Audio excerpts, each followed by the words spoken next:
పరలోకమందున్న మా తండ్రి, ప్రతికూలమైన వాతావరణం ఉన్న మిమ్మల్ని ప్రేమించి మీ పిల్లలు తండ్రి సమయానికి మీ సన్నిధికి వచ్చినందుకు, మీరు తీసుకుని నడిపించినందుకు తండ్రి స్తుతులు స్తోత్రం. సార్వత్రిక క్రైస్తవ సంఘంలో గలిబిలి వాతావరణం తండ్రి రోజు రోజుకి పెరుగుతుంది. అలాంటి అపోహల మధ్య సరి అయిన పునాదులు, సిద్ధాంతాలు ఎరుగున వారి మధ్య తండ్రి ఈ సంఘాలు కొట్టుకుపోక, సత్యం ఎరిగిన వారు తండ్రి అటువైపుగా తండ్రి జోగక తండ్రి జరుగుతున్న విషయాలు ఏవి సత్యములో, ఏవి అసత్యమో, ఏవి మోసపూరితమైనవో, ఏవి నిజస్వరూపం కలిగినవో తండ్రి ప్రతిదాన్ని వాక్యపు వెలుగులో పరిశీలించగలిగే జ్ఞానమును, ప్రేమను, మనుషులను తండ్రి సంపాదించుకునే తండ్రి తత్వమును తండ్రి ఈ సంఘానికి ఇంకను తండ్రి పునాదులుగా మీరు నాటండి తండ్రి. అనేకులు వస్తున్నారు, వెళుతున్నారు తండ్రి. వచ్చిన ప్రతి ఒక్కరితో మీరు మాట్లాడండి. వీరికి ఎలా చెబితే అర్థం అవుతాం, మీ బిడ్డలకు అర్థమయ్యేలా చెప్పడానికి తండ్రి నన్ను వాడుకోండి. మీ సహాయం నాకు అవసరం దేవా తండ్రి. మీరు మాలో ఉండి మాట్లాడి ప్రతి ఒక్కరిని ఆదరిస్తారని కోరుతున్నాం. ముఖ్యంగా ఈ దుర్బోధల విషయంలో తండ్రి అవుతున్న క్రైస్తవ్యానికి ఒక చిన్న జవాబుని మీరు అందిస్తారని కోరుతూ క్రీస్తున్నామని ప్రార్థన సమర్పిస్తున్నాం తండ్రి. ఆమె జాగ్రత్తగా కొన్ని సంగతులు విద్దాం. ఇక దయచేసి ఎవరు బయట ఉండొద్దు. వాక్యంలోకి వెళ్ళే ముందు చిన్న ప్రకటన చేస్తాను. ఇటీవల కాలంలో సుమారు ఒక 2-3 వారాల నుండి ఒక ట్రెండింగ్ న్యూస్ అనేది సోషల్ మీడియాలో నడుస్తుంది. అది చెప్పుకోవడానికి కొన్ని వింతైన విషయాలైనా చెప్పక తప్పట్లేదు. నిజానికి సిద్ధాంతాల జోలికి, వీటి జోలికి నాకు అసలు వెళ్ళడం ఇష్టం ఉండదు. ఎందుకంటే ఈ సిద్ధాంతాల్లో నిలబడిన వారు వినడానికి ఇష్టపడరు ఎక్కువగా. అందులో ఒకటి ఇటీవల కాలంలో మళ్ళీ ఈ తెర మీదకి ఈ మిరాకిల్స్ అనే ఈ యొక్క వీడియోస్ ఎక్కువైన ఈ మధ్య. దానిలో ముఖ్యంగా ఆయన ఏజెన్సీ ఏరియాలో పరిచయం చేస్తున్నారు. నేను నిజానికి ఎవరి పేర్లు ఎత్తను, కానీ సందర్భం వస్తుంది కనుక ఎత్తాల్సి వస్తుంది. ఆయన పేరు అమ్మ తేజ గారు. నిజానికి సహోదరులు, తోటి వయస్కులు అనుకుంటే ఇంచుమించు ఒక 1 year అటు ఇటులో ఉంటాం. సరే, ఏది ఏమైనా ఆయన పరిచయం చేస్తున్నారు.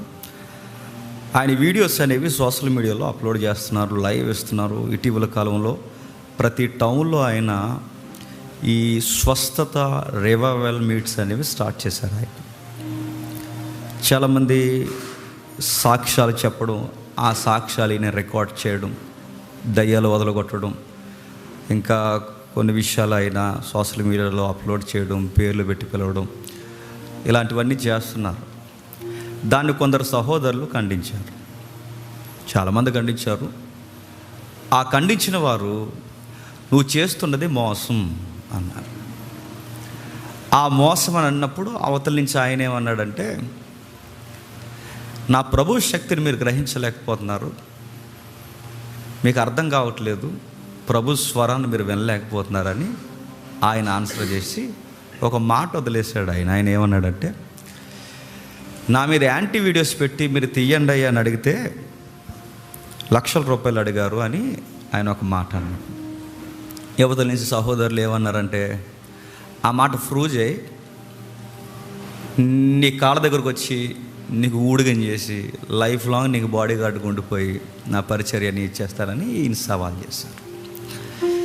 ఇప్పుడు ఈ 2 విషయాలు ఎందుకు ప్రస్తావిస్తున్నానంటే, ఈయనకు సపోర్ట్ చేసే వాళ్ళు కొంతమంది ఈయనకు తయారయ్యారు, ఇటువైపు సపోర్ట్ చేసే వాళ్ళు కొంతమంది ఇటువైపు తయారయ్యారు.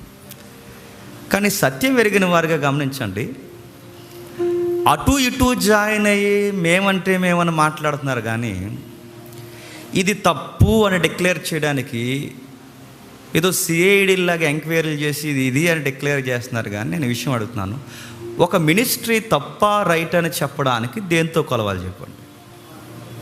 వాక్యంతో కొలవాలి. అమ్మ తేజ గారైనా, బెల్లంపల్లి ప్రవీణ్ గారైనా, నేను ఎప్పుడు పేర్లు ఎత్తను, కానీ గలిబిలు ఎక్కువైంది కనుక పేర్లు ఎత్తాల్సి వస్తుంది.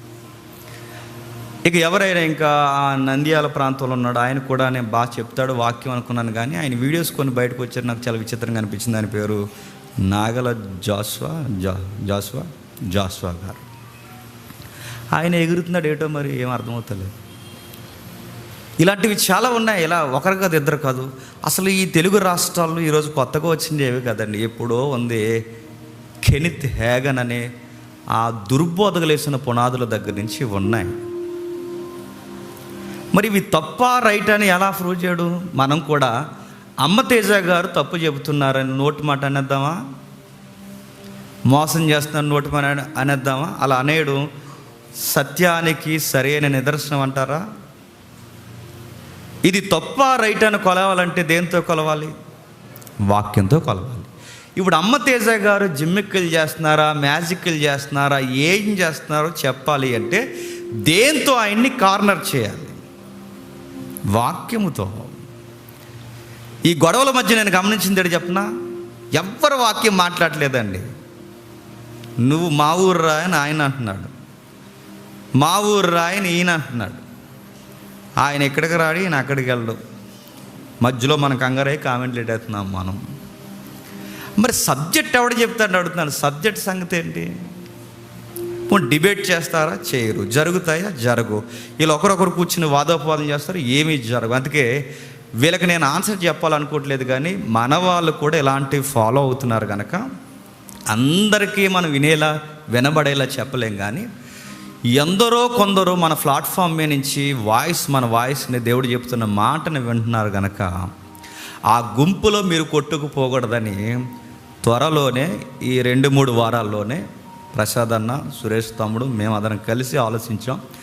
దీని మీద ప్రత్యేక చర్చా వేదిక ఏర్పాటు చేసి వాళ్ళు ఏవైతే కోట్ చేస్తున్నారో ఆ కోట్ చేస్తున్న కార్యాలని దాన్ని వడపోత పెట్టి దాన్ని వాక్యం అనే దానితో కొలిచి వీళ్ళు తప్పు చెబుతున్నారు, రైట్ చెబుతున్నారా, పరిశుద్ధాత్ముడు ఉంటే ఎలా ఉంటారు అన్న దాన్ని వాక్యపు వెలుగులో కొలిసి దాన్ని ఇది సారమని కొన్ని ప్రత్యేక చర్చా వేదికలు ఏర్పాటు చేయాలని మేము అనుకుంటున్నాం. దాని కొరకు ప్రార్థన చేయండి. అది పార్ట్ 1 అవ్వచ్చు, 2 అవ్వచ్చు. ఈ పబ్లిక్ స్పందించేది మేము లైవ్ ఇస్తాం. ఆ రోజు లైవ్ కాల్స్కి అవకాశం ఇస్తాం. ఎవరైనా ఆ బౌత్ సైడ్స్ ఉన్నవారు ఎవరైనా వారికి సపోర్ట్ చేస్తారు, ఎవరైనా ఆ రోజు కాల్ చేయొచ్చు, మాట్లాడవచ్చు. ఇంకా ఆసక్తి అయితే వాళ్ళు ఎక్కడికి వస్తారంటే వాళ్ళకు మైక్ ఇస్తాం, మేము మైక్ తీసుకుంటాం, కూర్చుంటాం, లైవ్లో డిస్కషన్ చేస్తాం. నా మాటలు అర్థమవుతున్నాయా? కాబట్టి ఏంటి అసలు ఇలాంటి సంగతి అనడానికి ఇవన్నీ పక్కన పెట్టేయండి. జస్ట్ ఈరోజు పునాదిగా ఎలాంటి విషయాన్ని ఒకరోజు మనం వింటాం. ఈరోజు జరిగిన విషయాలు చూద్దాం ఒకసారి. కొరింథీయులకు రాసిన మొదటి పత్రిక. అపోస్తలుడైన పౌలు కొరింథీయులకు రాసిన మొదటి పత్రిక 12వ అధ్యాయం. అపోస్తలుడైన పౌలు కొరింథీయులకు రాసిన మొదటి పత్రిక 12వ అధ్యాయం 1వ వచనం నుండి. మరియు సహోదరులారా, ఆత్మ సంబంధమైన వరములను గూర్చి మీకు తెలియకుండుట నాకు ఇష్టము లేదు. మీరు అన్యజనులై ఉన్నప్పుడు ఆగుదాం. అపోస్తుడైన పౌలు సార్వత్రిక సంఘాన్ని ప్రేమించి ఏమంటున్నాడు? ఆత్మ వరాల గూర్చి తెలియకుండా ఉండడం నాకు ఇష్టం లేదు. సంఘానికి ఆత్మను గూర్చిన, ఆత్మ వరాల గూర్చిన అవగాహన ఉండాలి. ఎప్పటి నుంచి ఒక పెద్ద సిరీస్ ఉందండి. అసలు పరిశుద్ధాత్ముడి మీద మాట్లాడడం మొదలు పెడితే కొన్ని వారాలు సంవత్సరాలు పట్టేంత డాక్టర్ని ఉంది పరిశుద్ధాత్ముడి మీద. నాకు నిజానికి ఈరోజే స్టార్ట్ చేద్దాం అనుకున్నాను, కానీ అది ఎన్ని సంవత్సరాలు పడుతుందో తెలియదు.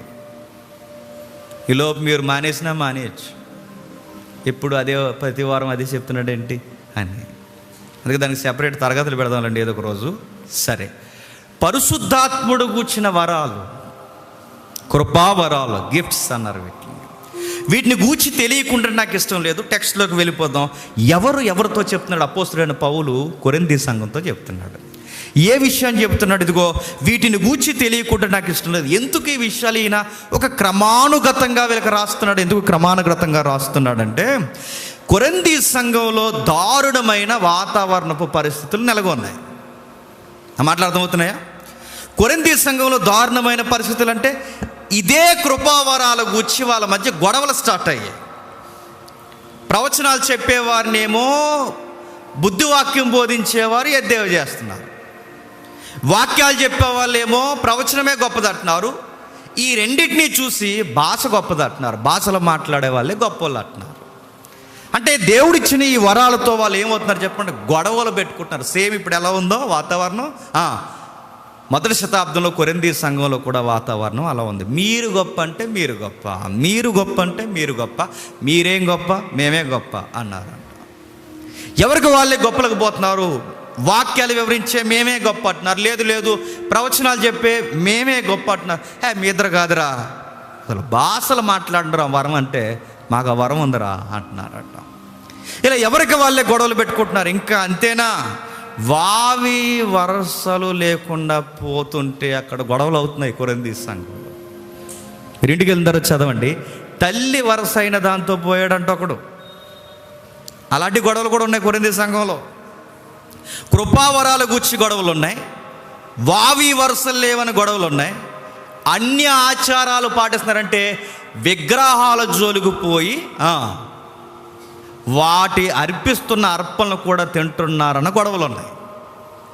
అసలు విగ్రహాచారాల దగ్గరికి పోవాలా పోకూడదా, ఇదో పెద్ద డిబేటే జరుగుతుంది అక్కడ కొరింథీ సంఘంలో. ఇంకా ఏం జరుగుతున్నాయి, పోటీలు, ఇంకా అపోస్తులని పునాదులు వేసుకుంటున్నారు, ఇంకా బోధకులమని చెప్పుకుంటున్నారు. ఎలాంటి గందరగోళం పరిస్థితుల్లో పౌలు గారు ఒక మాట అన్నాడు, అసలు వీటి గూర్చి మీకు తెలియకుండా ఇలా కొట్టుకు చావడం నాకు అసలు ఇష్టం లేదు. కొంత వివరణ మీకు అవసరం. ఇలా కొట్టుకొని చేస్తే రేపు పొద్దున అల్లరైపోతుంది, అల్లరైపోతే క్రీస్తు లోకువైపోతాడు, క్రీస్తు లోకువైపోతే లోకానికి క్రీస్తును ప్రకటించాల్సిన మనమే క్రీస్తును దూరం చేసుకుని అవుతాం. అయినా మన దేవుడు ప్రేమకు నిలయమై ఉండాలి, కానీ మనలో మనకి కొట్లాటలకు కారణం ఏంటి? అందుకే వీటి క్రమం మీకు తెలియాలి. వీటిని గూర్చి ఇలా తెలియకుండా మీరు పోట్లాడుకోవడం, అరకొరగా మాట్లాడుకోవడం, మీరు ఇలా ఉండిపోవడం, ఇలా లో లెవెల్లో మీరు ఆలోచించడం నాకు ఇష్టం లేదు. అందుకే కొంచెం మీకు క్లారిటీ ఇవ్వాలనుకుంటున్నానని వరుస క్రమంలో 3 అధ్యాయాలు రాసుకొచ్చాడు. ఆ 3 అధ్యాయాలే 12, 13, చెప్పండి 14. అర్థమవుతుందా? ఇవన్నీ మనం వివరించం, కానీ ఒక ముఖ్యమైన సంగతి జోలికి మనం పోతాం. వివరిస్తున్నాడు, వివరించి కొన్ని అధ్యాయాలు రాస్తున్నాడు. 12వ అధ్యాయం అంతా ఎవరెవరు ఎలా ఉండాలి, ఏ విషయాలు ఉండాలో మాట్లాడాడు. నెక్స్ట్ దాని నుంచి ఒక లాంగ్ జంప్ ఇచ్చి 14వ అధ్యాయంకి వెళ్ళి మళ్ళీ కృపావరాల గురించి మాట్లాడాడు. 14వ అధ్యాయానికి 12వ అధ్యాయానికి క్షమించండి 14వ అధ్యాయానికి 12వ అధ్యాయానికి మధ్యలో ఒక అధ్యాయాన్ని ఎన్ని పూసలు పెట్టి ఇది ముఖ్యం అన్నాడు. నా మాట అర్థమవుతుందో లేదో? ఇవి అర్థమవు మనకి. ఈ గొడవల మీద ఎవడెవడ ఏ కామెంట్లు ఇచ్చుకుంటాడో అవి అర్థమవుతాయి మనకి. ముందు ఈ సబ్జెక్ట్ వినండి, ఎవడు రైటో ఎవడు రాంగో మనకు అర్థమవుతుంది. నా మాట అర్థమవుతుందా? నెక్స్ట్ 12వ అధ్యాయంలో మొదలుపెట్టిన ఈ కృపావరాలను గూర్చి 14వ అధ్యాయంలో మళ్ళీ వివరించడం మాట్లాడాడు. 14వ అధ్యాయానికి 12వ అధ్యాయానికి మధ్యస్థంగా 13వ అధ్యాయాన్ని పెట్టాడు. 13వ అధ్యాయంలో ఏం పెట్టాడు? లవ్ అన్నాడు. ప్రేమను గురించి మాట్లాడుతుంటే కృపావరాలు ఉన్నాయా అంటే ఉన్నాయి. నేనేం లేవంటలేదు, మళ్ళీ నన్ను అందులో వేరే లిస్టులో వేయకండి.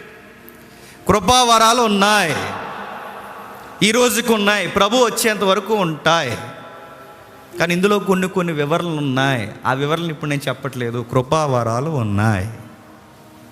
కృపావరాలు మనుషులకు ఇవ్వబడ్డాయి.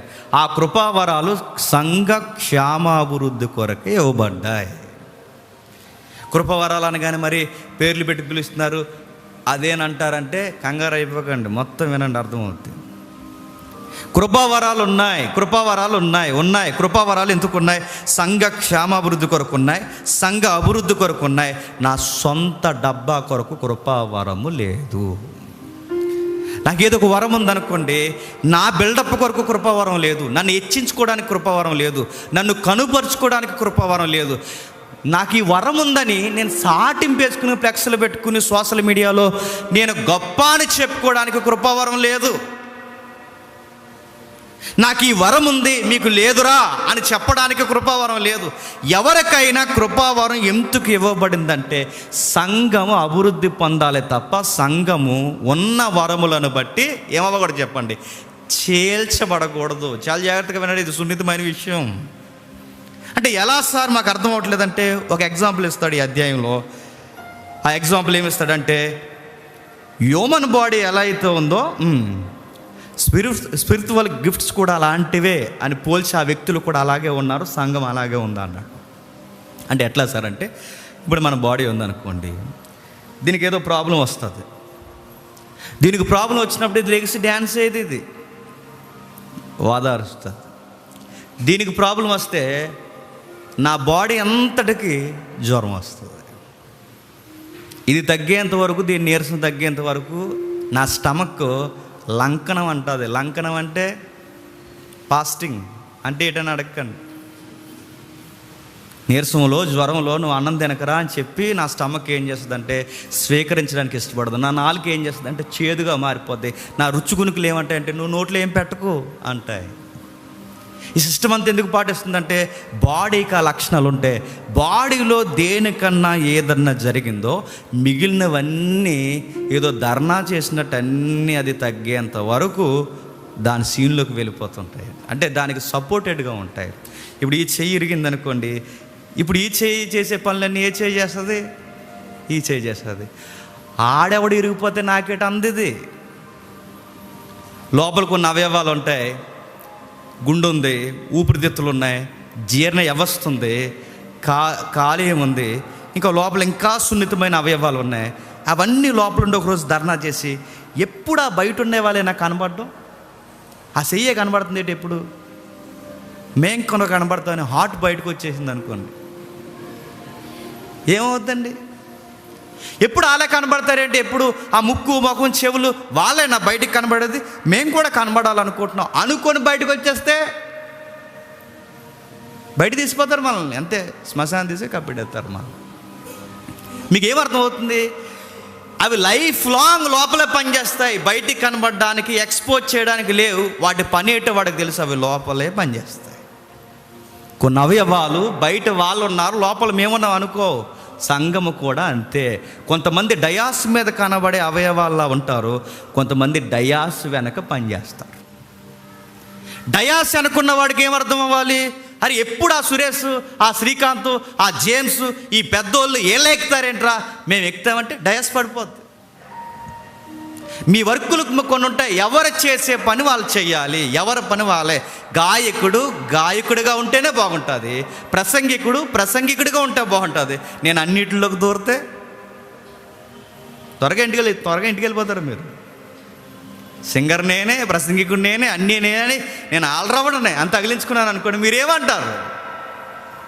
చచ్చిన అవయవాళ్ళ చూసి ఇంటికి వెళ్ళిపోతారు. అంటే సంఘంలో ప్రతి ఒక్కరికి పనులు ఉంటాయి. ఒక అవయవాలు, దేహంలో ఉన్న అవయవాలు అన్నీ కలిసి పనిచేస్తే ఒక శరీరం ఎలా అయితే జీవిస్తుందో అలాగే సంఘము కూడా అందరూ కలిసి పని చేయాలి. చేతి పని వేరు, కన్ను పని వేరు, అరికాలు పని వేరు, ముక్కు పని వేరు, దేని పని అదే. అరికాలు వచ్చి నేను కన్ను ప్లేస్లో ఉంటానంటే గుద్దెత్తాం, అయిపోతాం. నేను అరికాల్లాగా ఎప్పుడు అదే తిరుగుతుంటుంది ఊరంతా, నేను తిరుగుతాను. అరికాలు ప్లేస్లో కన్ను వెళ్ళింది అనుకోండి, గుడ్డోలం అయిపోతాం. ఏది ఉండే స్థానంలో అది ఉండాలి, ఏది పని చేస్తే ఆ పని అది చేయాలి. సంఘం కూడా అంతే. ఎవరి పని వాళ్ళు చేస్తే సంఘము చక్కగా నడుస్తుంది. మీకు ఈ క్రమం ఎందుకు అర్థం అవ్వట్లేదని తిడుతున్నాడు. ఎవరిని చెప్పండి? కొరింథీ సంఘాన్ని. నెక్స్ట్, కొరింథీ సంఘంలోంచి సంఘము ఏ జనరేషన్లో తేడాగా ఉన్నా ప్రతి జనరేషన్లో ఆ పత్రికను ఎత్తి తిడతాడు, గుర్తుపెట్టుకో.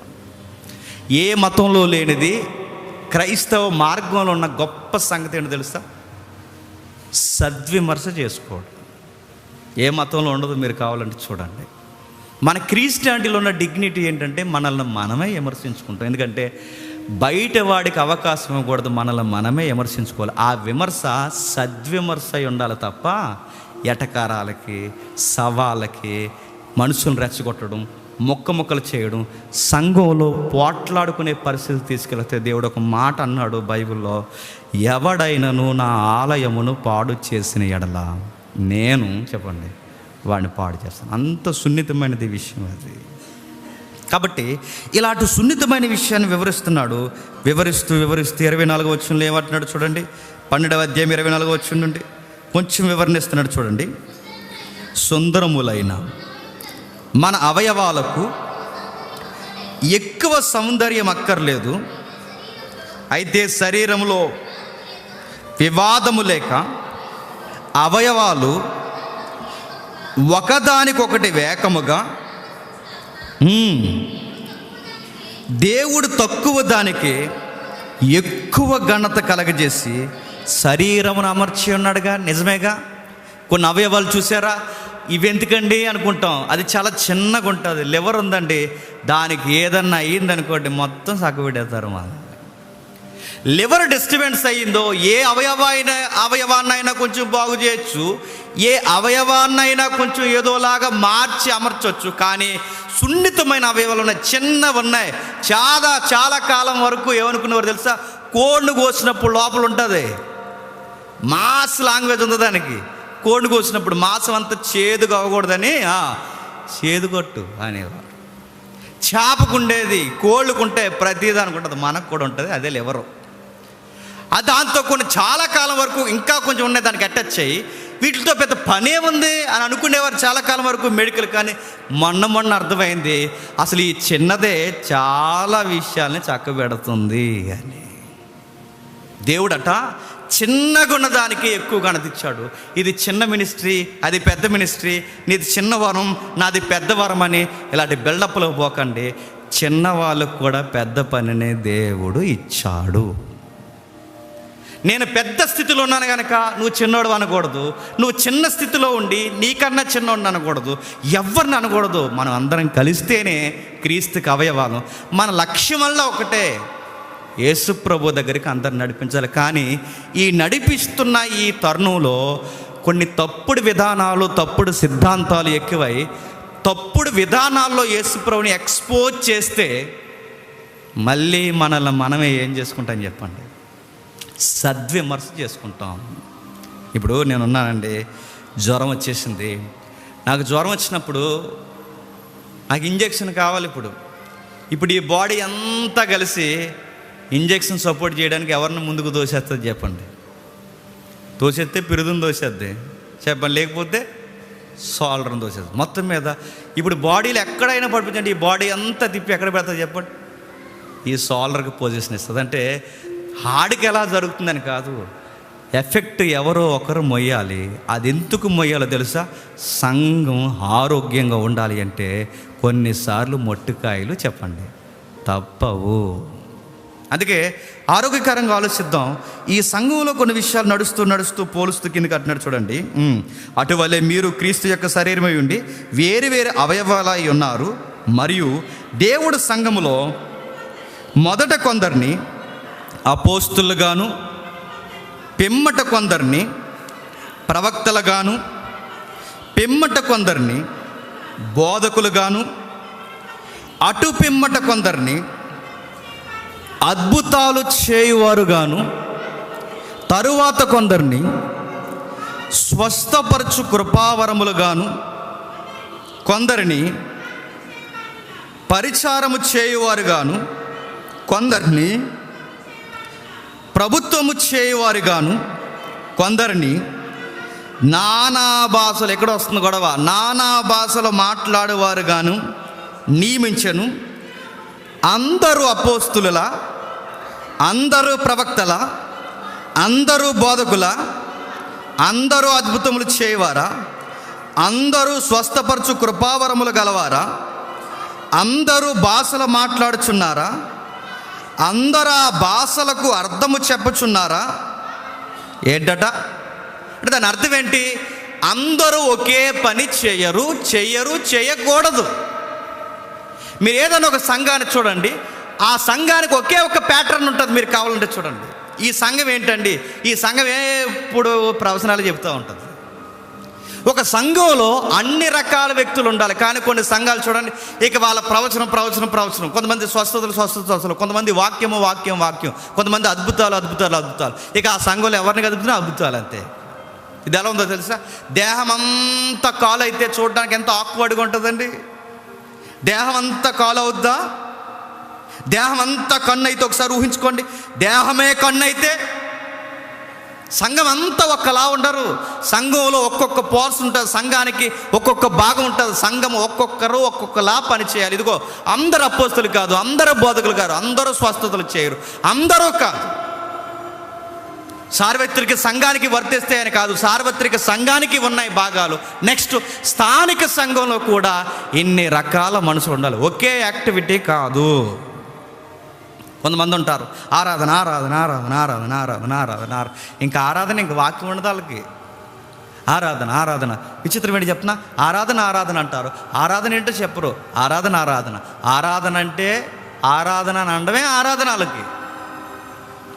నా మాట అర్థమవుతుంది? ఆరాధన అంటే ఆరాధన అని అనడమే ఆరాధన, వాక్యం ఉండదు. ఇక రకరకాల ఎక్స్ట్రీమ్స్ ఉన్నాయండి. ఇవన్నీ ఇలాంటి విషయాలు మనకు బైబిల్లో కనబడుతున్నాయి. మీరు చూడండి, ఇవన్నీ చెప్పుకొచ్చి ఒక విషయం దగ్గర స్టాండ్ తీసుకుంటున్నాడు. కృపావరముల్లో శ్రేష్టమైన వాటిని ఆసక్తితో అపేక్షించుడి, ఇదియుగాక సర్వోన్నతమైన మార్గమును మీకు చూపుచున్నాను. 13వ అధ్యాయానికి వెళ్ళడానికి ముందే ఒక ఇంటి ఇస్తున్నాడు చూడండి. భాషలు కాదు, స్వస్థతలు కాదు, నెక్స్ట్ ప్రవచనాలు చెప్పడం కాదు, ఇవన్నీ కాదు, ఇవన్నీ నేను వద్దంటలేదు. కానీ వీటన్నిటికన్నా సర్వోన్నతమైన మార్గం, ఉత్తమమైన మార్గం ఒకటి ఉంది, అది మీకు చూపాలనుకుంటున్నాను అన్నాడు. వీటన్నిటికన్నా గొప్పది. నేను భాషలు మాట్లాడద్దని చెప్పుకో, దీనికన్నా గొప్పది ఒకటి ఉంది అంటున్నాడు ఆయన. నేను స్వస్థతలు చేస్తున్నానని చెప్పుకో, స్వస్థతల కన్నా గొప్పది ఉందని చెప్తున్నాడు ఆయన. కొరింథీ సంఘం, మీరు ఇటు కొరకు కొట్టుకు చేస్తున్నారు, కానీ ఒక విషయాన్ని మీరు గాలికి వదిలేస్తున్నారు.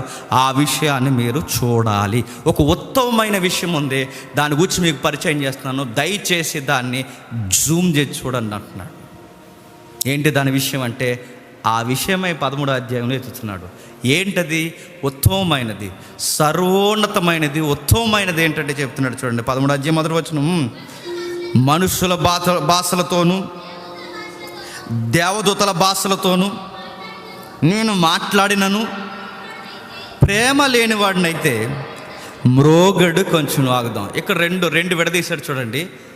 మనుష్యుల భాషలు, నెక్స్ట్ దేవదూతల భాషలు. చాలా చాలా పారాడాక్స్గా కనబడే వచ్చిన ఎప్పుడు ఇది డిబేట్స్లో అలా ఉండిపోద్ది. సరైన వివరణ ఎవరు? మనకు కూడా ఇది సందర్భం కాదు, కానీ టూకీగా ఒక విషయం టచ్ చేసి మనం వెళ్ళిపోతాం. మనుషుల భాషలు అంటే బైబిల్లో భాషల్లో రెండు కేటగిరీలు విడదీశాడు. ఒకటి భూమి మీద మాట్లాడే మనుషులు మాట్లాడే భాషలు, రెండవది మరో లోకంలో మాట్లాడే భాషలు ఉన్నాయి, అవి దేవదూతల భాషలు. మనుషులు మాట్లాడే భాషలు అంటే తెలుగు, తమిళం, కన్నడ, ఇంగ్లీష్, ఇంక ఎక్సెట్రా ఏవైతే ఉన్నావో ఈ భూమండలం మీద మాట్లాడే ప్రతి దానిని మనుషుల భాష అంటారు. దేవదూతల భాష అంటే ఈ భూమి మీద మాట్లాడరు, అవి గుర్తుపెట్టుకోండి, పరలోకంలో మాట్లాడేవి. ఇది ఎందుకు ఎక్స్పోజ్ చేస్తున్నాడు ఆ వచనాన్ని?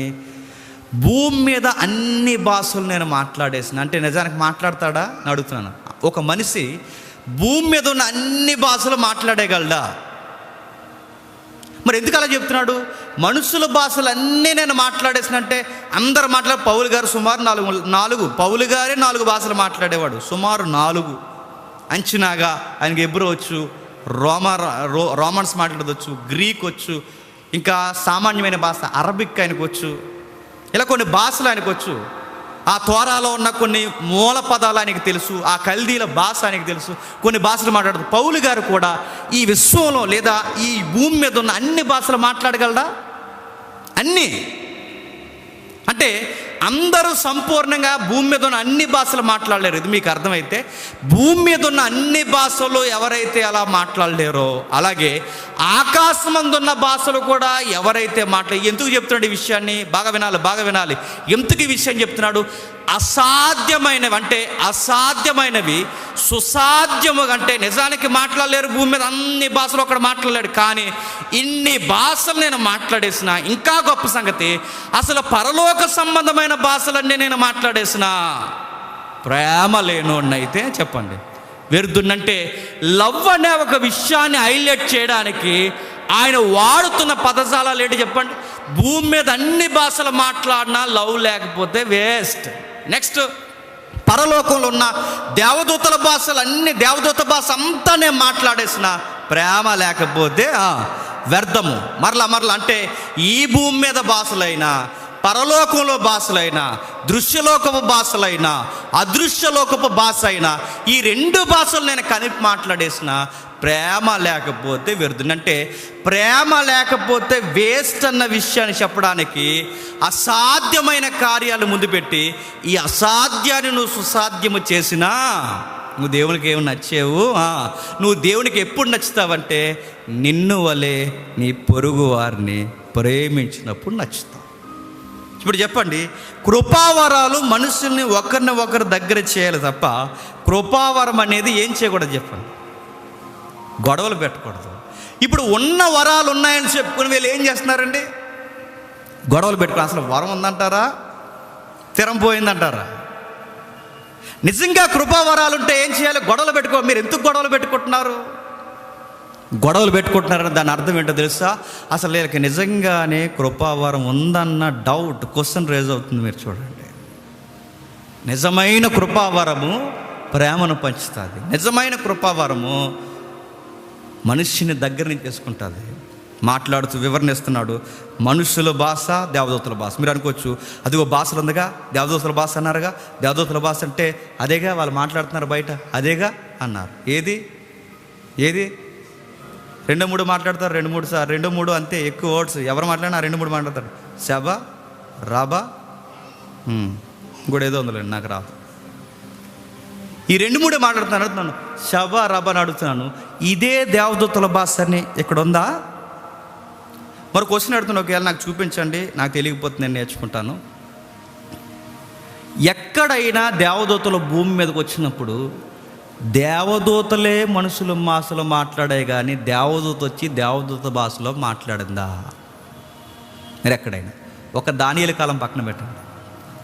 బైబిల్లో ఎక్కడైనా దేవదూతలు వచ్చినప్పుడు దేవదూతలే తమ భాషతో కాకుండా మానవ భాషలతో మాట్లాడాయి. మెనే టేకేలు పక్కన పెట్టండి, అది రైటింగ్ విషయం పక్కన పెట్టండి. మెనే టేకేలు ఏదైతే ఉందో ఆ విషయాన్ని పక్కన పెట్టండి, అది కూడా వివరణ ఉంది అక్కడ.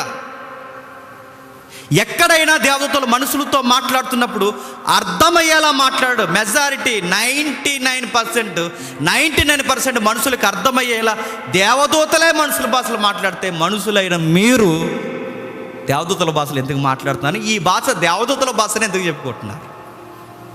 నా మాట అర్థమవుతుందో లేదో? నా మాటలు అర్థమవుతున్నాయా? మరలా దేవదూతలే మనుషుల భాషలు మాట్లాడినప్పుడు మనుషులు ఏవేవో మాట్లాడి ఇవి దేవదూతల భాష అని ఎందుకు అంటున్నారు? నెక్స్ట్, అసలు ఎక్కడైనా బైబిల్లో ఈ భాషే, అలా మాట్లాడిన భాషే దేవదూతల భాష అని ఎక్కడైనా బైబిల్లో వీళ్ళు ఇస్తున్న వివరణ సంపూర్ణమైన వివరణ ఉందా? మరి 2వ అధ్యాయం అపోస్తలుల కార్యం మాట్లాడేదంటే అది ఫస్ట్ కేటగిరీ, అది మనుషుల భాష. మరి అక్కడ మాట్లాడారు కదండి, వాళ్ళు వేరే భాష మాట్లాడి, ఎక్కడ మన అపోల్లో మాట్లాడినప్పుడు అక్కడ మాట్లాడకంటే అది అన్య భాష, అది కూడా మనుషుల భాషే. అక్కడ భాషలు మాట్లాడు, పరిశుద్ధాత్మ భాషలు ఇచ్చాడు, అది కూడా ప్రజలకు అర్థమైంది. అక్కడ భాషల వరాన్ని ఎందుకు హైలైట్ చేస్తున్నాడు? ఇది ఇక్కడ ఆత్మ పని చేస్తుందని చెప్పడానికి. చెప్పండి, భాషల వరాన్ని హైలైట్ చేస్తున్నాడు అక్కడ. చాలామంది మీరు చూడండి, వీళ్ళు మాట్లాడే భాష ఏ భాష అంటే బైబిల్లో తిరిగి చూపించే రెఫరెన్స్, ఇదిగో ఈ రెఫరెన్స్ చూపిస్తారు, అది దేవదూతల భాష అంటారు. అయినా నేను అడుగుతున్నాను, పౌలు గారే అన్నారు కదండి, ఒకరోజు 3వ ఆకాశానికి కొనుపోబడ్డాడట. కొనుపోబడిన ఆయన అన్నాడట, ఒక లాంగ్వేజ్ విన్నాడట, కిందికి వచ్చి ఆయన మాట్లాడాడు, అది మనుష్యులు పలకూడదు అన్నాడు. అది మనుషులు ఉచ్చరించకూడదు అంటే ఎన్నవాడే చూసి వచ్చినవాడే అది మనుషులు మాట్లాడే భాష కాదు, మాట్లాడకూడదని ఆయనే అంటే పౌలు గారే మాట్లాడకూడదు, పౌలు గారే మాట్లాడలేకపోయారని మనకు బైబిల్ చెప్తుంటే నువ్వెలా మాట్లాడుతున్నావు? ఇక్కడ తాగుతాం, మళ్ళీ వివరంగా వెళ్తాం, మళ్ళీ అలా పోదు సబ్జెక్టు. నా మాట అర్థమవుతుందా? అంటే మనుషుల భాషలు, దేవదూతల భాషలు, ఈ 2 విషయాలతో ఎందుకు మొదలు పెట్టాడంటే అసాధ్యమైన కార్యాలను చేయగలిగిన అన్నిటికన్నా ముఖ్యమైనది నీకు ఒకటి ఉండాలి. ఏంటి చెప్పండి? ప్రేమించాలి. ప్రేమను హైలైట్ చేయడానికి ఆయన వాడుతున్న పదమే చెప్పండి, మనుషులందరూ మాట్లాడే భాషలు మాట్లాడినా, నెక్స్ట్ దేవదూత భాష అంతా మాట్లాడినా ప్రేమ ఇంపార్టెంట్ అన్నాడు. కిందికి వివరిస్తున్నాడు, చూడండి కిందికి వివరిస్తున్నాడు. ప్రవశించు కృపావరములు కలిగి మర్మములన్నీ,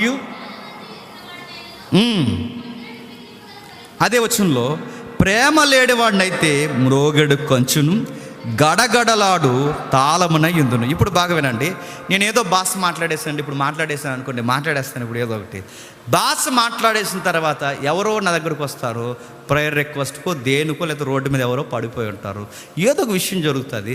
నేను ఎంత భాష మాట్లాడి, నేను ఎంత భాషను వ్యక్తీకరించి నేను ఎదుటి వారిని ప్రేమించకపోతే నా భాషా నైపుణ్యత ఏమవుద్దట చెప్పండి? సౌండ్ తప్ప ఇంకేం ఉపయోగం లేదట. సౌండ్ అంటే డిస్టర్బెన్స్. సంఘంలో తెగ వరం ఉందని మాట్లాడుతావు, భాష ఉందని, కానీ నీ పక్కింటోడిని మాత్రం నువ్వేం చేయవు? ప్రేమించు. నీ కృపావరం ఉంది, నాకు భాషలు మాట్లాడే వరం ఉంది, ఇదిగో భూమి మీద ఏ భాష అయినా నేను మాట్లాడేస్తాను, ఎక్కడికి వెళ్ళినా మాట్లాడేస్తాను. భూదిగంతాల్లో మనుషులు మాట్లాడుతున్న మనుషులు భాష అంతా నేను మాట్లాడేస్తాను. నెక్స్ట్ దేవదూత భాష కూడా నేను మాట్లాడేస్తాను. అయినా ఎదుటోడు నేను ప్రేమించిందంటే ఇంత భాష మాట్లాడిన తర్వాత నన్ను ఏ కేటగిరీలో వేస్తాడు చెప్పండి? సౌండ్ డిస్టర్బెన్స్ తప్ప నీ వల్ల ఏమి లేదు అన్నాడు. అంతే, గడగడలు అంటాడంతే. సార్ దీనివల్ల మాకు ఏం ఉపయోగం ఉందంటే సౌండ్ పొల్యూషన్ తప్ప ఇంకేం లేదు. గుర్తుపెట్టుకోండి, లవ్ లేనప్పుడు, ప్రేమ లేనప్పుడు ఉన్న వరానికి ఏం లేదట, అర్థము లేదు. భాషలు మాట్లాడే వరం కాదు, ఆ వరానికి గొప్పతనం రావాలంటే నువ్వు ఎదుటి వారిని ప్రేమించు. కొరింథీ సంఘంలో అన్ని వరాల కన్నా గొప్ప వరం ఏదని ఫీల్ అవుతారు తెలుసా? భాషా వరమే గొప్పదలకి, భాషలు చెప్పే వరమే గొప్పది. అందుకే ఎక్కువ అధ్యాయాలు దేని మీద కేంద్రీకరిస్తాడు చెప్పండి? భాష. అంటే మళ్ళీ ఎక్కడికి వెళ్ళిపోగలరు? లాంగ్వేజ్. ఈ భాషను గురించి మాట్లాడుతూ 13వ అధ్యాయం 7వ వచనంలో మాట్లాడుతూ ప్రవచన వరం అంటే ప్రవచనం. కొంతమంది ఉండేవారట, ప్రవచనాలు అంటే పాత నిబంధనలో చాలా ప్రవచనాలు ప్రవచింపబడ్డాయి. అసలు ఆ సందర్భాలు ఎందుకు ప్రవచింపబడ్డాయి, దేనికి ప్రవచింపబడ్డాయి, ఆ ప్రవచనం యొక్క అర్థం ఏంటి పూర్తిగా వివరించేస్తారట. కొరింథీ సంఘంలో అలాంటి మేధావులు ఉన్నారట. జరగబోయే విషయాలు కూడా ఆ ప్రవచనాలు బేస్ చేసుకునే ప్రవచనం చెప్పేస్తారట. ప్రవచనాలు చాలా విషయాలు, పాత నిబంధన ప్రవచనాలు అన్నీ చెప్తారు, జరిగే విషయాలు చెప్తారు, జరిగిన విషయాలు చెప్తారు, జరగబోయే విషయాలు కూడా. ఇదిగో ఈ రెఫరెన్స్, ఈ ప్రవచనం యొక్క అర్థం ఇది, ఇదిగో ఆ యెషయా గ్రంథం 7వ అధ్యాయంలో ఎలా రాశాడుగా దీని అర్థం ఇది అని వివరించేస్తారట. యెరెమీయా చెప్పాడుగా 70 వారాలు, ఇదిగో ఇది అక్కడ అని వివరించేస్తారట. ఇదిగో ఈ దానియేలు ఈ ప్రవచనం చెప్పాడుగా, ఈ ప్రవచనం ఇదిగో ఫ్యూచర్లో జరగబోతుంది, మొత్తం వివరించేస్తారట. వాళ్ళకి ప్రవచనాలు చెప్పే జ్ఞానం ఉంది. ఇప్పటికీ మనకు చూడండి, కొన్ని వచనాలు మనకి చాలా కాలం వరకు కొన్ని అర్థమవు. మనకి దేవుడు ఎందుకో కొన్ని విషయాలు లాక్ చేస్తాడంటే, సరిగ్గా టైం వచ్చేసరికి వచ్చిన చాలా చాలా చక్కగా విడిపోయి మనకు అర్థమవుద్ది. అంతకాలం ఎంత లాక్ చేస్తాడో మనకు తెలియదు. కానీ వాళ్ళందరూ కొరింథీ సంఘంలో ఎలాంటి ఉన్నారో తెలుసా? వాళ్ళకి రెఫరెన్స్లో, ప్రవచనాల్లో ఏదడిగినా ఎక్స్ప్లెయిన్ ఇచ్చేస్తారట. వాళ్ళకి తెలియదు ఏమీ లేదట. వాళ్ళ మర్మాలు, సీక్రెట్స్, డివైన్ సీక్రెట్స్ వాళ్ళు మాట్లాడతారంట. చాలా డీప్ స్టడీ వాళ్ళు మాట్లాడతారట. ఎన్ని విషయాలు మాట్లాడతారట. అంతా చెప్పుకొస్తున్నాడు. నేను ఎంత ప్రవచన వరం కలిగినానంటే జరిగిన విషయాలు వివరిస్తూ, జరుగుతున్న విషయాలు వివరిస్తూ, జరగబోయే విషయాలు వివరిస్తూ, లేఖనానుసారమైన ప్రవచన వరము నేను ఎంత కలిగి ఉన్నా ఆ రోజులకి. టెక్స్ట్, ఆ రోజుల్లో ఎంత వివరణ ప్రవచన వరము నేను కలిగి ఉన్నా. ప్రేమ లేనివాడినైతే నా ప్రవచనాల అర్థం చెప్పి భవిష్యత్తు వాక్యాలన్నీ చెప్పండి వ్యర్థము అన్నాడు. నా మాట అర్థమవుతుందా? నిజానికి ప్రవచనాలు, మళ్ళీ పాయింట్ పట్టుకోండి, నిజానికి బైబిల్ ఉన్న ప్రవచనాల వరం అంతా ఒక వ్యక్తి వివరించగలడా? చచ్చిపోయే వరకు బైబిల్ అంతా ఎవరికీ తెలియదండి. నేను మళ్ళీ చెప్తున్నాను, నేను ఏదో ఒక మూలం మనకు అర్థం కాదు ఉంటుంది. అయినా కొరింథీ సంఘంలో అలాంటి వారు ఉండొచ్చుగాక. అంటే ఆ లవ్కి ఎక్స్ప్రెషన్ ఇవ్వడానికి చెప్తున్నాడు. నువ్వు ప్రవచనాలు అంతా వివరించేసేంత వరం నీకున్నా నీ జ్ఞానం అంతా ఇదిగో వ్యర్థమైపోద్ది నువ్వు ప్రేమించకపోతే. 2, 3 చెప్తున్నాడు, కొండలు పెగిలింపగల విశ్వాసము. కొండలంటే ప్రభు దాన్ని పోలికగా చెప్పాడు, నీ విశ్వాసం గొప్పదైతే కొండ ఎక్కడి నుంచి లేచిపోయి వెళ్ళిపోమంటే పడిపోద్ది అన్నాడు. అంతే. అది ఏ విషయాన్ని గురించి చెప్తున్నాడు? కొంతమంది వ్యాఖ్యానకర్తలు ఎలా ఇచ్చారు, కొండల్లాంటి శ్రమలు వచ్చి మన మీద పడిపోయినా, బరువైన ఒత్తిళ్ళు మన మీద పడిపోయినా, ఇంకా అయిపోయాము, దీనికి జవాబు లేదని అనుకున్న పరిస్థితుల్లో కూడా అలాంటి కొండల్లాంటి పరిస్థితులు మన మీద పడిపోయిన విశ్వాసంలో ఏమాత్రం ఏమంట తొలగమంట. అంటే కొండల్లాంటి పరిస్థితులు, మెట్టల్లాంటి పరిస్థితులు, భయంకరమైన పరిస్థితులు నీ మీద పెద్ద పెద్ద కొండల్లాగా శ్రమల మీద పడిపోయినా, కొండలనంటే ఆ శ్రమలనే పెగిలించేసుకునేంత విశ్వాసం నీకున్నా, ఇంకే ఎక్స్ప్రెషన్ ఇస్తున్నాడు, ఈ కొండ తీసుకెళ్ళి ఆ కొండ అక్కడ పడిపో అనేంత విశ్వాసం నీకున్నా. మోసే ఎర్ర సముద్రాన్ని పాయలు చేశాడు, నువ్వు కొండనే తీసేసేంత విశ్వాసం నీకున్నా. నీకేమి లేకపోతే వ్యర్థం చెప్పు, ప్రేమ లేకపోతే వ్యర్థం. అంటే ప్రతి దానికి దేనికి లింక్ చేస్తున్నాడు చెప్పండి? అన్నిటికన్నా ఉత్తమమైనది, అన్నిటికన్నా గొప్పది, అన్నిటికన్నా ఘనమైనది ప్రేమ, ప్రేమ, ప్రేమ, ప్రేమ. అన్నిటికన్నా సర్వోన్నతమైనది, ఉత్తమమైనది ప్రేమ. ఆ ప్రేమే లేకపోతే వ్యర్థమవుద్ది. ఆ ప్రేమే లేకపోతే మినిస్ట్రీలకు అర్థాలు లేవు. ఆ ప్రేమే లేకపోతే సమస్తము వ్యర్థ ప్రయత్నం అవుతుంది. 13వ అధ్యాయం 3వ వచనంలో మరో మాట చెప్తున్నాడు చూడండి, బీదల పోషణ కొరకు నా ఆస్తి అంతయు ఇచ్చినను. బీదల పోషణ కొరకు ఆస్తి అంతా ఇచ్చేసిన. చాలామందిని మీరు చూడండి, ఆస్తి అంతా బీదల పోషణ, వాళ్ళకి భోజనాలు పెడతారు, అక్కడేదో చేస్తారు, అక్కడేదో చేస్తారు. ఎంత ఆస్తి ఇచ్చేసినా, బీదల పోషణ కొరకు ఆస్తి ఇచ్చేసిన నువ్వు ప్రేమ లేకపోతే వ్యర్థం. మరి ఎలా ఇచ్చారు? లవ్ లేకుండా ఇవన్నీ చేస్తారంటే చేస్తారట. అరే ప్రేమ లేకుండా ప్రవచనాలు చెబుతారట. అరే ప్రేమ లేకుండా స్వస్థత వరాలు కురిపిస్తారంటే చేస్తారట. అరే ప్రేమ లేకుండా ఇవన్నీ జరుగుతాయి. మరొక ఎక్స్ట్రీమ్ కేసు ఉంది, కాల్చబడడానికి శరీరము అప్పగించేసినాను. కాల్చడానికి శరీరం ఇచ్చేసినా ఏమి లేకపోతే ఆ శరీరం అర్థమవుద్దట, ప్రేమ లేక. ఫుట్ నోట్ ఇచ్చాడు చూడండి ఒకసారి, అక్కడ ఫుట్ నోట్. అతిశయించడం అంటే ఇప్పుడు కాల్చబడ్డానికి శరీరం ఎందుకు ఇచ్చారండి వీళ్ళు? అతిశయించడానికి. అంటే దాని అర్థం ఏంటి? కాల్చడానికి శరీరాన్ని ఇచ్చేసి ఏమంటారు? బ్రదర్ మీరు కాల్చడానికి శరీరాన్ని ఎలా ఇచ్చారంటే వీళ్ళు ఏమంటారు తెలుసా? అది అలా ఉంటుంది మనతో మరి అంటారు. ఆ మధ్యకాలంలో మీరు గమనించారు లేదో, ఒక ఆయన ఒక భయంకరమైన విషయం చేశాడు. క్రైస్తవ్యానికి ఇలాంటి తుకలక పనులు చేసే వాళ్ళు కొంతమంది ఉన్నారండి. ఎగ్జాంపుల్ పాస్టర్ గారు చెప్తున్నారు. వాళ్ళ దేవాలయం దగ్గరికి పోయి యేసు ప్రభువుని ప్రకటిస్తున్నామని చెప్పి బైబిల్ పట్టుకుని వాళ్ళ దేవాలయం ముందు నిలబడి సువార్త చెబుతున్నామంటే వాళ్ళు ఏమంటారు చెప్పండి? ఇలా అన్నారు. ఏమన్నారంటే, ఎరా ఇంకా మీ ప్రపంచంలో ఎక్కడ చోటు దొరకలేదురా, మీరు ఎక్కడ ప్రకటించుకున్నా మేమేం వద్దాను, ఏదో మా మనోభావాలు మాకు ఏడుస్తాయిగా, మా దగ్గర మేము భక్తిని మేము గడిస్తాం, ఎక్కడ కూడా వచ్చి మీరు సువార్త అంటే ఎలా అంటే, అప్పుడు ఈయన అన్నాడట, రాజ్యాంగం మాకు ఇచ్చిన చెప్పండి హక్కు అన్నాడు. అప్పుడు ఆడికి ఎలా ఉంటుందండి? మాకున్న హక్కులు లోకల్గా అంటాడు. ఆ 30 మంది వచ్చారు, వీళ్ళందరూ కలిసి వాళ్ళని కొట్టారు, పెద్ద రచ్చ అయింది. చూసారుగా, ఇదంతా వార్తల్లో పడింది, పెద్ద రచ్చ అయింది, వీళ్ళు కొట్టారు. ఇదంతా తనులు తిన తర్వాత వీళ్ళు అన్నారట, సువార్త నిమిత్తము మేము చెప్పండి శ్రమను అడుగుతున్నాను, ఇది నిజంగా సువార్త నిమిత్తం వచ్చిన శ్రమే అంటారా? అదే చెప్తున్నాడు ఇక్కడ. దేవుని పేరు మీద కావాలని తన్నులు తినడం మూర్ఖత్వం అవుతుందా, పరిచర్య అవుతుందా? చెప్పాలి. దేవుని పేరు చెప్పి నువ్వు ఎదుటోడిని ఇబ్బందికి గురిచేసి వాడి టెంపుల్ దగ్గరికి పోయి నువ్వు వాడితో కావాలని గలాటా చేసి ఇప్పుడు నువ్వు తన్నులు తిని నేను దేవుని సువార్త నిమిత్తం నేను తన్నులు తిన్నానంటే దాన్ని ఏమంటారు? నువ్వు అతిశయం అనుకుంటున్నావు. అది కాల్చబడ్డానికి శరీరం ఇస్తావు. ఎందుకు శరీరాన్ని ఇస్తున్నావు? కాల్చడానికి. అతిశయం. గొప్ప. నేను దేవుని కొరకు ఏమి ఇచ్చేసాను? శరీరం ఇచ్చేసాను. నేను దేవుని కొరకు ఏమి ఇచ్చేసాను? నా అవయవాలు ఇచ్చేసాను. గొప్ప అంటే గొప్పకి ఇలా చేసే వాళ్ళు ఉన్నారంటే గొప్పలకి శరీరాలు ఇచ్చేస్తారు, గొప్పలకి దేవుడి పేరు చెప్పి తనులు తిని వచ్చేస్తారు, గొప్పలకి దేవుడి కొరకు రోడ్ల మీద గొడవలు ఎడుచుకుంటారు, గొప్పకి ఫేస్బుక్లో అమ్మలను తినేసుకుంటారు. తెలుసా? క్రైస్తవులే. గొప్పలకి వాళ్ళ పేరెంట్స్ వీళ్ళ పేరెంట్స్ వాళ్ళు రికార్డ్ చేసిన సిగ్గులు ఎక్కడ మళ్ళీ యూట్యూబ్లో అప్లోడ్ చేస్తున్నారు. చూడండి ఆ నోరు ఎలా మూయించామో అని. అరే నువ్వు గొడవ పెట్టేసుకుని అది దేవుడికి భయపెట్టి వాడేదో కేసు పెడితే మళ్ళీ అది వచ్చి ఇది దేవుడి నిమిత్తం శ్రమ అంటే దీన్ని ఏమంటారు? అతిశయిస్తున్నావు. నువ్వెన్ని చేసినా, కాల్చబడ్డానికి శరీరం ఇచ్చినా నువ్వు వాడు గుర్తుపెట్టుకో, నీకు ప్రేమ లేదు. ఎన్ని విషయాలు బోధిస్తున్నాడు చూడండి.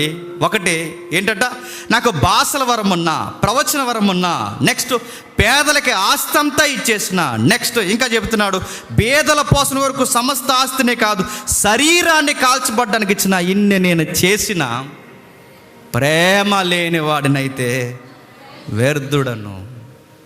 నేను త్వరగా ముగించే ప్రయత్నం చేస్తున్నాను. భాషల వరం ఉండి వ్యర్థులైపోయేవారు ఫ్యూచర్లో ఉంటారా అంటే ఈ టెక్స్ట్ మీకు అర్థమైతే చెప్పండి. ఉంటారు. నెక్స్ట్ ప్రవచన వరం ఉండి భవిష్యత్తులో వ్యర్థమైపోయే వాళ్ళు ఉంటారంటే ఈ టెక్స్ట్ మీకు అర్థమైతే చెప్పండి. ఉంటారు. నెక్స్ట్ కొండలు ప్రగిలించేంత విశ్వాసం ఉండి ఫ్యూచర్లో దిగజారిపోయే వాళ్ళు ఉంటారంటే ఈ టెక్స్ట్ని బట్టి చెప్పండి. ఉంటారు. కదల్చబడకుండా శరీరాన్ని కాల్చడానికి ఇచ్చేసిన వారు రేపొద్దున నువ్వెవరో నాకు తెలియదని వ్యర్థులైపోయేవారు ఉంటారంటే బైబిల్ ఎస్ ఎస్ ఎస్ అని చెప్తుంది. అంటే ఇవన్నీ లెక్కల్లోకి రావంటే బైబిల్ చెప్తుంది లెక్కల్లోకి రావు. ప్రేమ లేకపోతే మురోగండు కొంచెం అన్నాడు, ప్రేమ లేకపోతే వ్యర్థుని అన్నాడు, ప్రేమ లేకపోతే ప్రయోజనం లేదన్నాడు. అంటే నా కృపావరణం ఎప్పుడు ప్రయోజనంలోకి వస్తుంది చెప్పండి? ప్రేమ ఉండాలి. నా ప్రవచన వరం ఎప్పుడు ప్రయోజనకరంగా ఉంటుంది చెప్పండి? ప్రేమ ఉండాలి. నా స్వస్థత వరం ఎప్పుడు వరమగా కొనియాడబడతాది చెప్పండి? ప్రేమ ఉండాలి. అంటే దేవుడిచ్చిన ఏ వరమైనా అది చక్కగా సంఘానికి క్షేమాభివృద్ధి ఎప్పుడు కలగజేస్తుంది అంటే ప్రేమ ఉండాలి. కానీ బాధాకరమైన విషయం ఏంటో తెలుసా?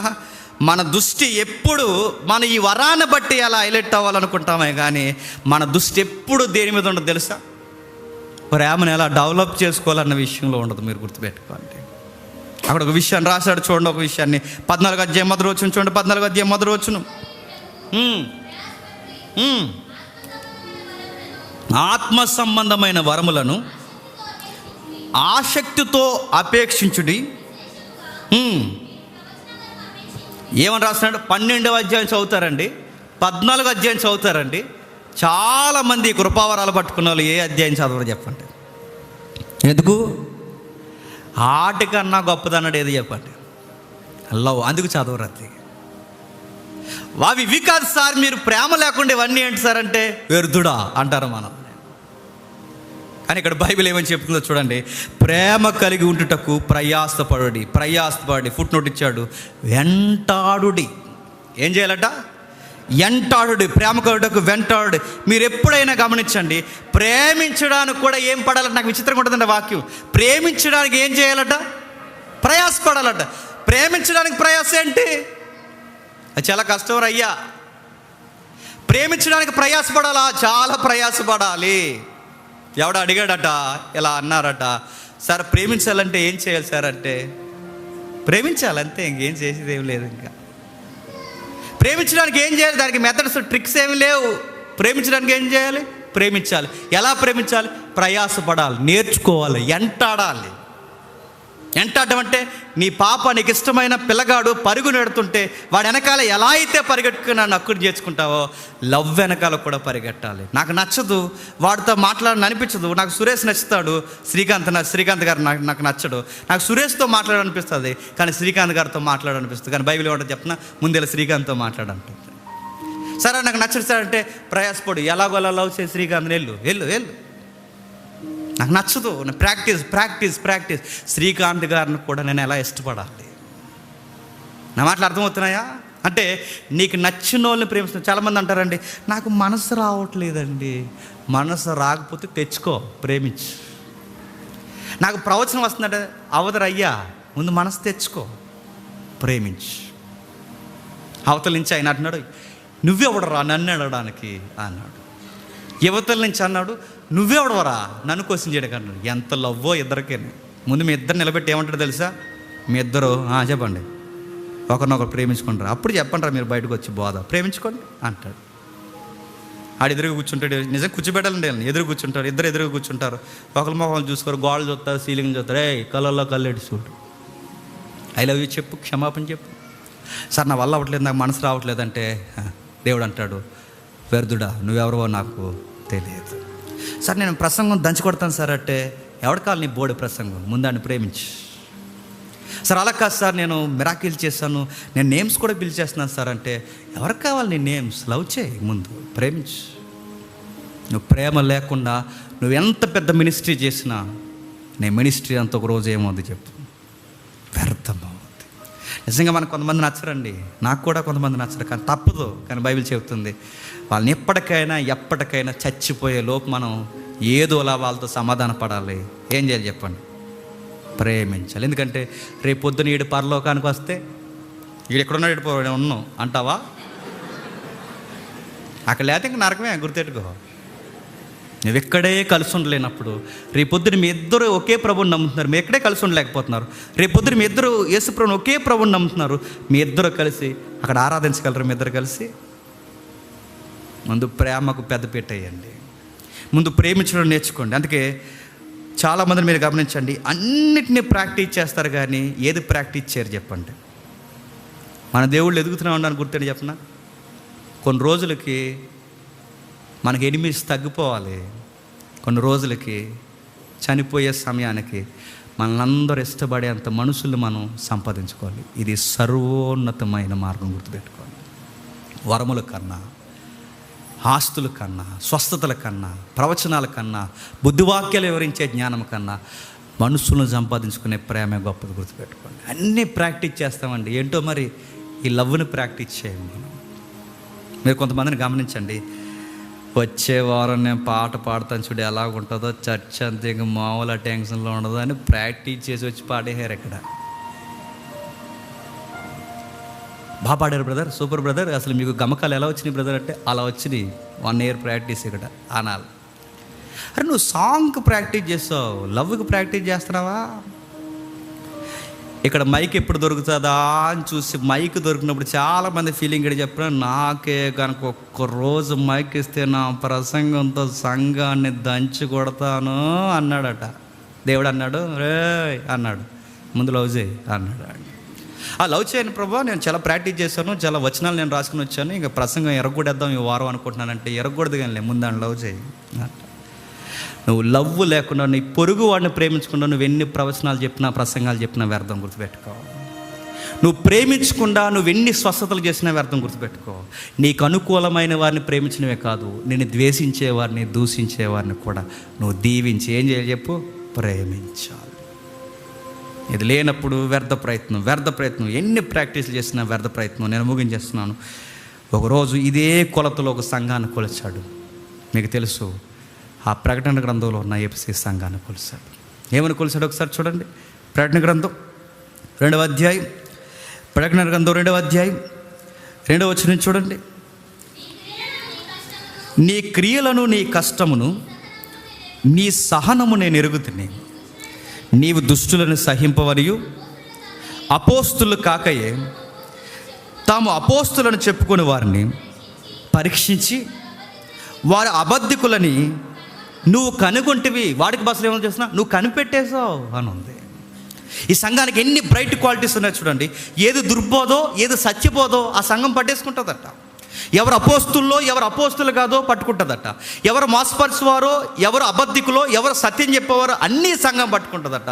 ఇంకా రాస్తున్నాడు చూడండి, ప్రయాసపడుతుందట, కష్టం పడుతుందట, ప్రభు కొరకు గట్టిగా విశ్వాసం అందు నిలబడిందట. అటు ప్రభుత్వానికి, ఇటు శ్రమలకి, అటు అర్తిమీదేవి గుడికి వ్యతిరేకంగా నిలబడి దేవుని కొరకు వర్ధిల్లిందట ఎఫెసీ సంఘం.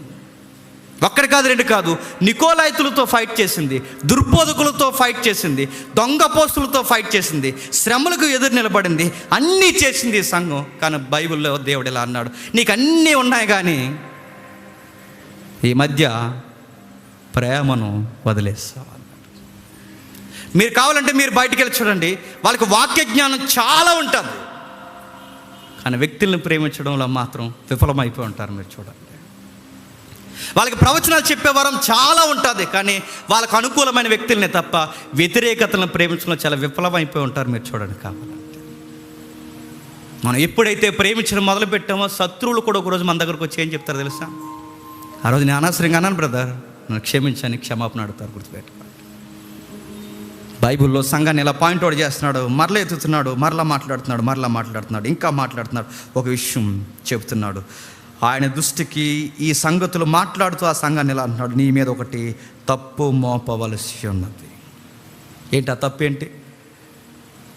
మొదటి ప్రేమను వదిలేసావు. ఈ మధ్య నువ్వేమి నేర్చుకున్నావు తెలుసా? ప్రేమను వదిలేసి బాగా ప్రసంగాలు చెప్పడం నేర్చుకున్నావు. ఈ మధ్య నువ్వు ఎక్కువ ఏమి నేర్చుకున్నావు తెలుసా? మొదటి ప్రేమను అంటే నన్ను ప్రేమించడం వదిలేస్తావు. నన్ను ప్రేమించట్లేదు, దేవుణ్ణి ప్రేమించడం అంటే గుర్తుపెట్టుకోండి. బైబిల్లో 2 ప్రధానమైన ఆజ్ఞలు. ఒకటి దేవుణ్ణి ప్రేమించాలి, 2 నిన్ను వలే నీ పొరుగువాని ప్రేమించాలి. దేవుణ్ణి ప్రేమించిన ప్రతి ఒక్కడు 2వ ఆజ్ఞలో ఖచ్చితంగా కొనసాగుతాడు. ఆ 2వ ఆజ్ఞ అని చెప్పండి, పొరుగువాడిని ప్రేమిస్తాడు. దేవుడు అదే అడుగుతున్నాడు. నువ్వు లవ్ చేయట్లేదు కానీ ఈ మధ్య నీకు ప్రసంగాలు పిచ్చి పట్టింది. నీకు ఈ మధ్య నువ్వు నన్ను ప్రేమించట్లేదు కానీ నీకు ప్రవచనాలు పిచ్చి పట్టింది. ఈ మధ్య నీకు లోతైన విషయాలు, మర్మాలు తెలుసుకోవాలన్న ఆసక్తి ఎక్కువైంది. నీకు ఈ మధ్య ప్రేమ తక్కువైపోయింది కదా, వదిలేస్తావు నువ్వు. అందుకే సంగమా, నీకు విషయం చెప్తున్నాను. నువ్వు ముందు ప్రేమించడం నేర్చుకోకపోతే నీ దగ్గర నుంచి ఏం చేసేస్తాడో దీపస్తంభాన్ని. దీపస్తంభం అంటే అసలు నీ దగ్గర సంఘం ఉండడమే అర్థం. ఎందుకంటే నువ్వు సంఘాన్ని పాడు చేస్తావు. ముందు సంఘాన్ని తీసేయని నీ దగ్గర నుంచి సంఘాన్ని తీసేస్తాడంట. ప్రతి నాయకులు గుర్తుపెట్టుకోండి, ప్రతి సంఘం గుర్తుపెట్టుకోండి.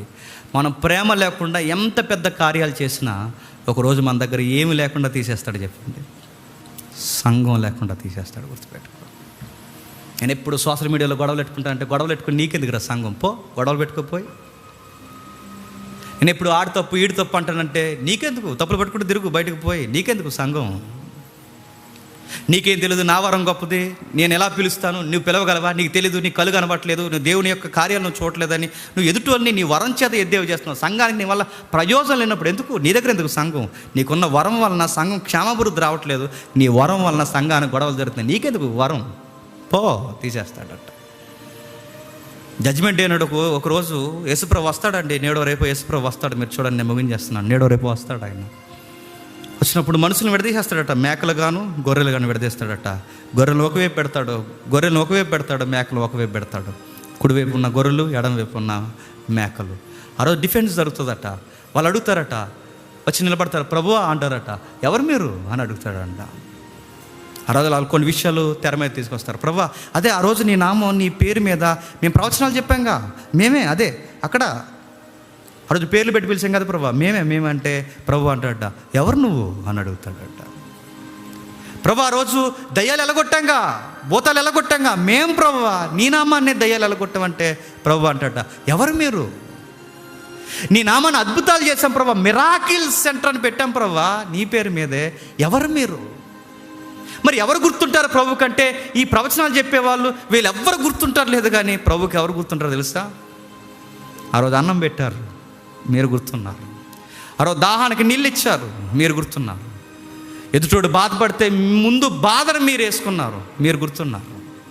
అందరినీ ప్రేమిస్తూ తిరిగారు, మీరు గుర్తున్నారు. అంటే ఆ రోజు జడ్జిమెంట్ డేలో ఏది గుర్తుపెట్టుకుంటారో తెలుసా? మినిస్ట్రీలో ఎన్ని వరాలు ఉపయోగించావు కాదు, నిన్ను వలే నీ పొరుగు వాడిని ప్రేమించి పట్టెడి మెతుకులు ప్రేమను ఎవడైతే చూపించాడో ఆ రోజు అంటాడట, నేను మిమ్మల్ని ఎరిగి తిని మీరెవరో నాకు తెలియదు అంటాడట.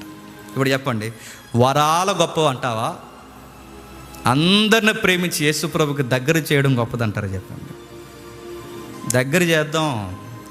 నీది గొప్పదా, నాది గొప్పదా, నీది గొప్పదా, నాది గొప్పదా? ఆ రోజు ప్రభు ఎలా తెలుస్తాడులే ఎవడది ఏ గొప్ప. కానీ ఈ లోపు ఇంత గలిబిలి చేస్తే బైబిల్ ఇలా అంది, నా సంఘమును పాడు చేసిన వాడిని చెప్పండి నేను పాడు చేస్తాను. అయినా బాధాకరమైన విషయం ఏంటంటే ప్రజలకు అన్ని విషయాలు అర్థమవుతాయండి. ఏదో తప్పో, ఏదో దొంగ నోటో, ఏదో మంచి నోటో అన్నీ అర్థమవుతాయి. మంచి వస్త్రం ఏదో, చెడ్డ వస్త్రం ఏదో అన్నీ అర్థమవుతాయి. మరి బాధాకరమైన విషయం, ఏదో దొంగబోదో, ఏదో సచ్చిబోదో ఎందుకు పసికట్టలేకపోతున్నారు? ఎప్పటికీ అర్థం. ఆ MA BA చదువుకున్న వాళ్ళు కూడా అర్థమవుదండి. ఆ సివిల్ ఇంజనీర్లు కూడా అర్థమవుదండి. బాగా చదువుకున్న వాళ్ళు కూడా, అరే ఇలాంటోళ్ళకి మీరు ఎలాగరా కొమ్ము కాస్తున్నారు? ఏం అర్థమవుతుంది? మీకు అన్నీ అర్థమవుతాయి, వాక్యమే అర్థమవుతుంది. ఇప్పుడు చెప్పండి, ప్రవచించే వరాలున్నా ఎన్ని ఉన్నా పౌలు మరలా అంటున్నాడు, ప్రేమించుటకు ప్రయాసపడు. ప్రయాస అంటే ప్రాక్టీస్. నీకు ఎవరెవరు నచ్చట్లేదు ఇంటికి వెళ్ళిన తర్వాత పేర్లు రాసుకో. ప్రతి ఒక్క దగ్గర లిస్ట్ ఉండాలండి, నచ్చిన వాళ్ళ పేర్లు అన్నీ. ఫస్ట్ వాడిని ఏదోలా ప్రేమించే ఆడికి మనకి సమాధానం వచ్చారు, రెండో వాడిని, మూడో వాడిని, ఇక ఎంతమంది చాలామంది ఉండరు మనకి. తిన్నంగా ఉండే ఎవరం ఏం కాదు మనకి. ఎన్ని పేర్లు రాసుకుని చచ్చిపోయే లోపు మనం చెప్పండి అందరినీ సంపాదించుకోవాలి. బయట వాళ్ళు అడుగుతారు, ఏం చూపించారు మీరంటే యేసయ్య ప్రేమ. మీ దేవుడు దేనికి నిలయం అంటే కొట్లాట కలరకు కాదు, మా దేవుడు ప్రేమకు నిలయం. ఎలా రే అంత పెద్ద గొడవ పెట్టుకున్నారు, ఎలా కలిసిపోయారంటే చెప్పండి, మా యేసయ్య ప్రేమను బట్టి కలిసిపోయాం. ఉండగలరా? ఉత్తమమైన మార్గం ఏంటి చెప్పండి? ప్రేమించండి, అందరినీ ప్రేమించండి. ప్రేమించకుండా నేను పెద్ద పరిచయం చేస్తానంటే బయటికి పోయి ఆడుకోండి అంటాడు, గుర్తుపెట్టుకోండి. ప్రేమించాలి, యేసు ప్రభు ప్రేమను చూపించాలి, బయట వాళ్ళు చెప్పుకోవాలి. వాళ్ళు ఎన్ని మాట్లాడుకున్నా వాళ్ళ చివరికి ఒకరిని ఒకరు క్షమించుకుంటారు. మరి ఈ వరాల గొడవ ఏంటి, వీటి గొడవ ఏంటన్నంటే నేడో రేపు మనం పెడదాం, ఈ 2 వారాల్లో పెడదాం. పరిస్థితులను బట్టి ఈ ప్రోగ్రామ్ మేము డిజైన్ చేస్తున్నాం. అసలు దీని గొడవ ఏంటి? ఈ అమ్మ తేజ గారే కాదు, ఇంకా చాలామంది ఉన్నారు. వీళ్ళందరి సంగతి ఏంటి?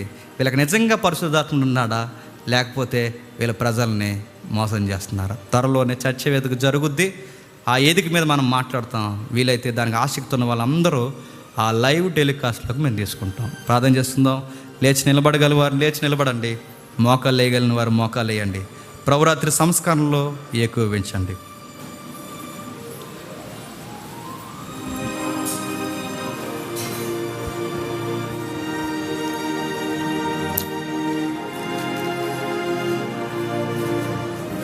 ప్రార్థన చేద్దాం. పరలోకమందున్న మా తండ్రి, విలువైన సంగతులు మేము ఉన్నాం దేవా. మాకు వరాలు ఉన్నాయంటే మాకు వరాలు ఉన్నాయి, మాకు పరిశుద్ధాత్ముడు ఉన్నాడంటే మాకు పరిశుద్ధాత్ముడు ఉన్నాడని చెప్పుకోవడమే తప్ప ఈ గలిబిల్లాట్లో తండ్రి, ఈ గందరగోళంలో సత్యం బోధిస్తున్నప్పుడు ఎప్పుడూ ప్రేమను వదలకూడదు తండ్రి. సహోదరులందరినీ ఐక్యతపరచండి, సంఘానికి కావలసిన విలువలు నేర్పించండి. కానీ సద్విమర్శ సంఘానికి ఎప్పుడు అవసరం దేవా. దుర్బోధనలు ఎండగట్టాలి, దొంగ బోధకులను బయట పెట్టాలి. సంఘానికి ప్రమాదకరమైన తండ్రి అబద్ధ బోధన తండ్రి ప్రజలకు చూపించాలి. ఇది ప్రాముఖ్యమే, కానీ తండ్రి దాని వెనక ప్రేమను మర్చిపోకూడదు తండ్రి. అది మేము వదిలేసినప్పుడు తండ్రి మీ కొరకు మేము ఎంత ఫైట్ చేసినా, ఎన్ని సిద్ధాంతాల కొరకు మాట్లాడినా, సోషల్ మీడియాలో తండ్రి మేము ఎంతగా అడ్డు నిలబడిపోయినా, చివరికి మా కాల్చబడ్డానికి శరీరమే మేము ఇచ్చేసిన, బెదల పోసన కొరకు ఆస్తి అంతా ఇచ్చేసిన, మా జ్ఞానం అంతా రంగరించి ఎదుటివాడు నోరు మేము మూయించేసిన తండ్రి. ప్రేమ లేకపోతే తండ్రి మరోగడు కంచులము, వ్యర్థ ప్రయోజనమైన వ్యక్తులము తండ్రి. అర్థం లేని వర్తమానాలతో మినిస్ట్రీలతో మేము ముగిసిపోతాం దేవా. నేడో రేపో తండ్రి మీ కుమారుడు సుతుడు మా దైవం తండ్రి ఇలాలోనికి వచ్చినప్పుడు ఆ తీర్పు దినాన తండ్రి ఇవన్నీ గుర్తుంటాయో లేదో నాకు తెలియదు, కానీ ఎదుటి వాడిని ప్రేమిస్తే పట్టెడు మెతుకులు పెట్టి వస్త్రం ఇచ్చి తండ్రి వారికి చేసిన మేలు ప్రేమే ఆ రోజు తండ్రి మీరు తెర మీద గుర్తు చేసుకుంటారు దేవా. ఆ రోజు ప్రవచనాలు చెప్పిన వారు, అద్భుతాలు చేసిన వారు గుర్తుంటారు, కానీ ప్రేమించిన వారు ఆ రోజు తీర్పు దినాన్ని గుర్తుంటారు దేవా. ఇలాంటి వర్తమానం మాతో తండ్రి మాట్లాడినందుకు మీకు స్తుతులు తండ్రి. మాలో కూడా లోపాలు ఉన్నాయి దేవా. మేము కూడా తండ్రి చాలామందిని ఇంకనూ మేము ప్రేమించలేకపోతున్నాం. ఆ ప్రేమను తండ్రి నేర్చుకోవడానికి, ప్రేమలో ఎదగడానికి, ప్రయాసపడడానికి తండ్రి మాకు తగిన జ్ఞానం నేర్పించండి. ప్రసంగాలు ఎలా చేయాలో మేము నేర్చుకుంటున్నాం, పాటలు ఎలా పాడాలో మేము నేర్చుకుంటున్నాం, అన్నీ నేర్చుకుంటాం తండ్రి. కానీ ఎదుటి వారిని ప్రేమించడం నేర్చుకోలేకపోతున్నాం. మమ్మల్ని క్షమించండి తండ్రి. ఈ ప్రార్థనలో, ఈ ప్రభురాత్రి సంస్కరణలో మేము ఏకీవేస్తున్నాం. ఎవడైనా తండ్రి సమాధానం లేనివారైతే, ప్రేమ లేనివారైతే ఈ బలలో చేతులు ముంచడానికి వీల్లేదన్నారు తండ్రి. అలా ఎవ్వరూ అర్హత లేని పాత్రలుగా ఉండక అందరినీ ఏకదేహంగా ఏకాత్మగా తండ్రి మీరు మలుస్తారని కోరుతూ అందరినీ మీ చేతులకు అప్పగిస్తూ క్రీస్తున్నాం నీ ప్రార్థన సమర్పిస్తున్నాం తండ్రి. ఆమేన్, ఆమేన్, ఆమేన్. అలాగే కళ్ళు మూసుకోండి, ఈ పాటలో ఏకీవించండి. మీ కుడి చేతులు ఎత్తి పట్టుకోండి. మీ దగ్గరికి రొట్టె ద్రాక్షరసం వస్తుంది. ప్రభు